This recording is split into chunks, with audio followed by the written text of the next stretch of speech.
السلام عليكم ورحمة الله تعالى وبركاته. مرحبا بكم خوتي في هذا الفيديو الجديد.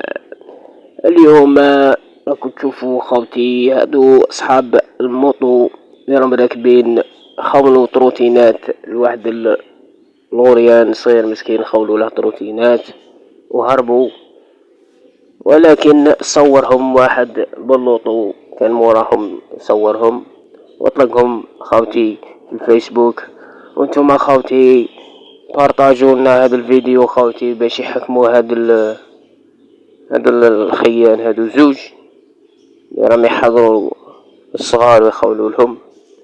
وهذه التروتينات اللي خولوها خوتي.